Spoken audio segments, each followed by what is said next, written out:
My Lords, I'm grateful to the noble Lord Woodley, for bringing forward this bill. I'm conscious in what I say that one of the obligations on us in this House is not to raise expectations falsely amongst prisoners and their families as to what is likely to be achieved.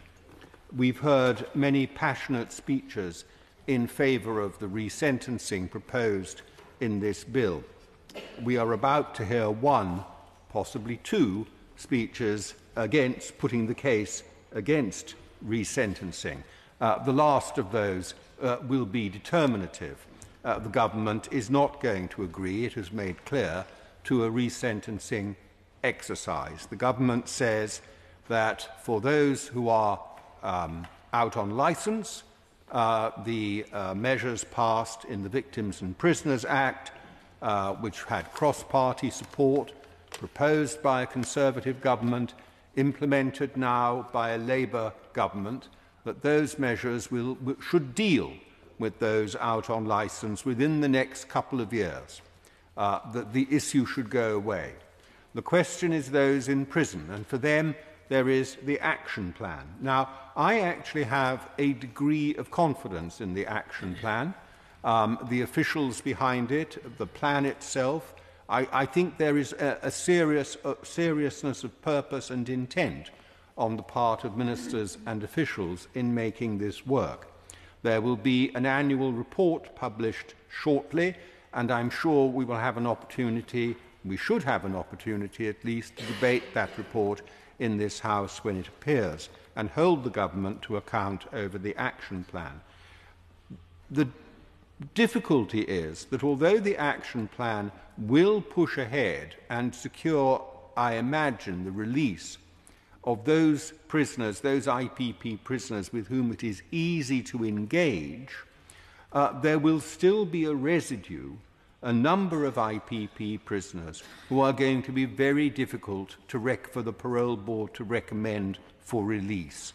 And I just want to think ahead to what we should be doing and thinking and discussing about those people, because they could potentially, if nothing is done, remain in prison for the rest of their lives, not because of the crime they committed, but because of the position, often damaged and by mental health issues, that they are in today. And it strikes me one thing that is worth asking about them is why they should continue in prison at all. Why are they part of the prison system? Insofar as they were in prison in the first place as a punishment, that punishment has been discharged and served. They're way beyond tariff. Many of them are, of course, in secure mental hospitals. Maybe it is a mental setting, a mental health setting is more appropriate for many of these people. It is not easy to get into a mental health hospital if you're in prison. It's a little bit like that joke in The Importance of Being Earnest, that you can't get into Wandsworth Prison after 4 o'clock in the afternoon. It's very difficult to get into prison. It's difficult to get into a mental health institution. Should we be making it easier?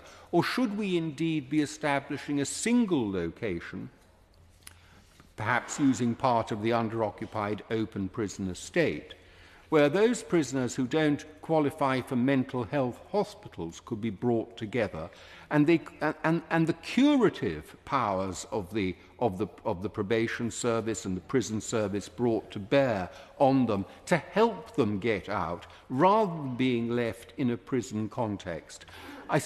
Time has run out. I simply put that thought there, and I hope the Minister might be able to respond, if not today, then at least to give us some assurance that he will give thought to issues like that, because this potentially quite large number of people who could never be released, who might never be released under the existing system, they deserve thought now, and if resentencing is not on the cards, then something along these lines should be considered.